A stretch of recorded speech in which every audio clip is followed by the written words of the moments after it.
Bienvenue dans cette vidéo mercenaire. Aujourd'hui on va voir le top 10 des animés où le protagoniste est fort dès le départ et surprend tout le monde quand il montre ses pouvoirs. Je ne sais pas vous, mais moi je kiffe clairement ce genre d'animé, mais j'ai dû exclure One Punch Man vu qu'il est trop connu. Et je n'ai également pas pu m'inclure dans le top n'étant pas le protagoniste d'un animé, Kenja no Mago. On commence avec Kenja no Mago où l'histoire se situe dans le royaume d'Earthslide. Merlin Walford était autrefois considéré comme un héros national, salué à la fois pour son pouvoir et ses réalisations. Cependant, préférant une vie tranquille, il se retire profondément dans les bois ruraux, consacrant son temps à élever un orphelin qu'il a sauvé, Psartek l'orphelin qui tombe dans la meilleure famille possible n'empêche. Cet orphelin est Shin, un salarié normal du Japon moderne qui s'est réincarné dans le monde de Merlin, tout en conservant ses souvenirs du passé au calme. Au fil des ans, Shin affiche un talent inégalé à la fois dans le casting magique et les arts martiaux, à la grande stupéfaction constante de Merlin. En gros le gosse, c'est moi si je m'étais réincarné dans un autre monde quoi. Il défonce tout. Ah, quoi? J'entends pas les rageux. En conséquence, Shin s'inscrit à la Magic Academy du royaume pour affirmer ses compétences et mûrir parmi d'autres adolescents. Mais il se rendra vite compte qu'il est totalement overpowered par rapport aux autres élèves de l'établissement. Akatsuki no Yona. La princesse Yona mène une vie de luxe et d'aisance complètement à l'abri des problèmes du royaume apparemment paisible de Kuka. Cependant, le meurtre soudain du roi, de la trahison de son cousin bien-aimé Suwon mettent la vie de Yona en péril mortel. Pas de chance, mais en même temps il faut bien un événement déclencheur. Obligé de s'échapper uniquement avec Son Hak, qui est à la fois son ami d'enfance et son garde du corps, en gros son chien, la princesse naïve découvre rapidement que Kuka n'est pas le lieu idyllique qu'elle envisageait. La pauvreté, les conflits et la corruption sévissent, faisant de la reconquête du trône rien de plus qu'un fantasme de souhait, vu l'état actuel du royaume. Roka no Yosha. Une ancienne légende raconte qu'avec la renaissance du dieu démon, 6 héros, les braves des siffleurs, ouais c'est un peu cliché comme nom mais c'est comme ça qu'on les appelle, et donc ils seront choisis par la déesse du destin, rien que ça, leur accordant le pouvoir de s'élever contre les démons tentant de transformer le monde en un enfer vivant. Adolette Meyer, autoproclamé l'homme le plus fort du monde, après moi bien sûr, est arrivé sur le continent de Pien dans l'espoir de devenir un brave. Bien que cela ne se passe pas aussi bien qu'il l'avait prévu, Adette est finalement choisi comme l'un des 6 héros peu de temps après avoir été accueilli par Nashetania Loi Piena Augustora, princesse héritière et compatriote brave. Bon bref, la seule chose qu'on va retenir d'elle, c'est ses boobs. On suivra donc son aventure à la recherche des autres héros dans la saison 1, puis dans une enquête pour trouver qui est le faux héros puisqu'il se retrouve à être 7 au lieu de 6. Bref, je n'en dis pas plus, allez mater ça fort les mercenaires. Blood Lad.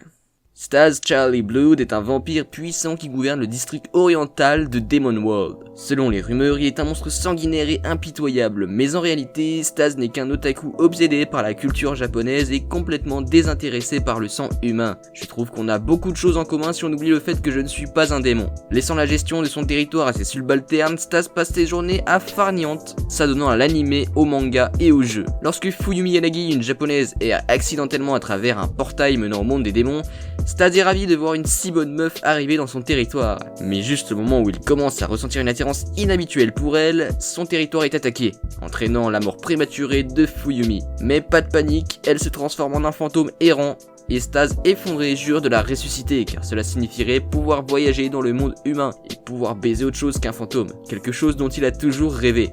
Maoyu Maoyusha.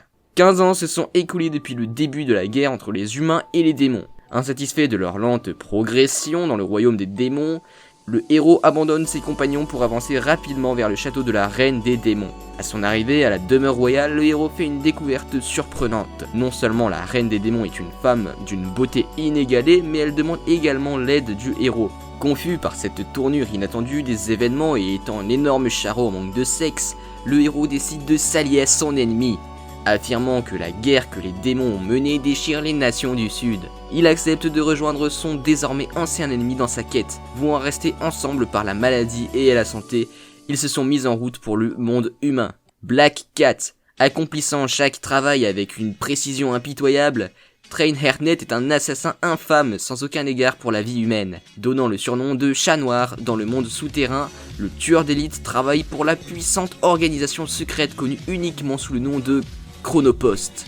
Non, c'est faux, c'est juste Chronos. Une nuit sombre, le tireur blasé tombe sur Saya Minatsuki, une énigmatique chasseuse de primes, et il développe bientôt une étrange amitié avec elle. Pour pas dire qu'en gros il veut la ken, mais il s'est mis dans la friendzone.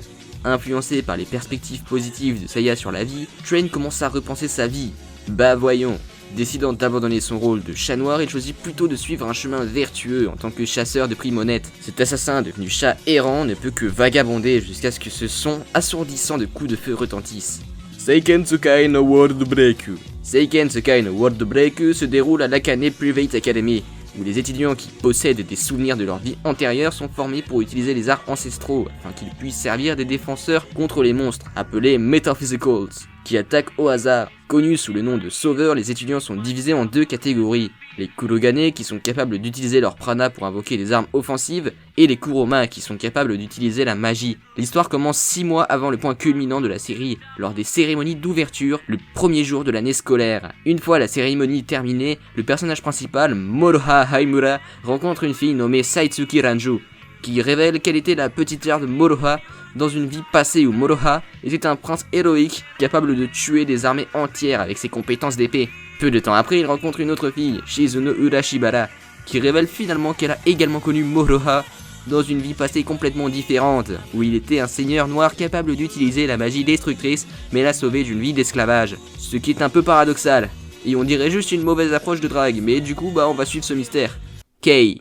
Oui, l'anime s'appelle Kei. Yashiro Isana, surnommé Shiro, est un étudiant plutôt banal, bien qu'il n'ait pas d'amis proches. Il est très populaire sur le campus de Hashinaka High School, où il étudie, ce qui lui permet de manger gratuitement régulièrement. En effet, il a pris l'habitude de demander un peu de leur bento à ses camarades, car en fait, Shiro est un gros schlag qui n'a pas d'argent. Mais cette tranquillité n'est que de courte durée, sinon ce serait pas drôle. Alors qu'il a été envoyé faire une course dans Tokyo par Kukuri et une de ses camarades de classe, Shiro se retrouve ciblé par un étrange groupe qui semble vouloir sa peau.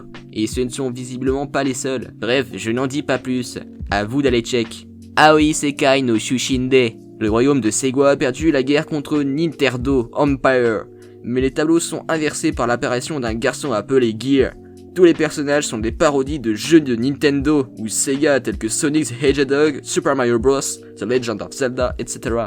Je préfère ne pas en dire plus, vous seriez étonné d'aller voir par vous-même cet animé. Voilà, c'est la fin de cette vidéo, mercenaire. N'oublie pas de lâcher ton like, ton partage, ton abonnement et d'activer la petite cloche. Moi sur ce, je te dis Salamada. Un jour je vais décoller, c'est plus qu'une évidence. J'attends que les billets pleuvent et toutes les bouches arrêtent de danser. On n'arrête pas de se perdre, poto c'est fatigant. L'amour une pénitence, je suis pas net quand j'y pense. Un jour je vais décoller, c'est plus qu'une évidence. J'attends que les billets pleuvent et toutes les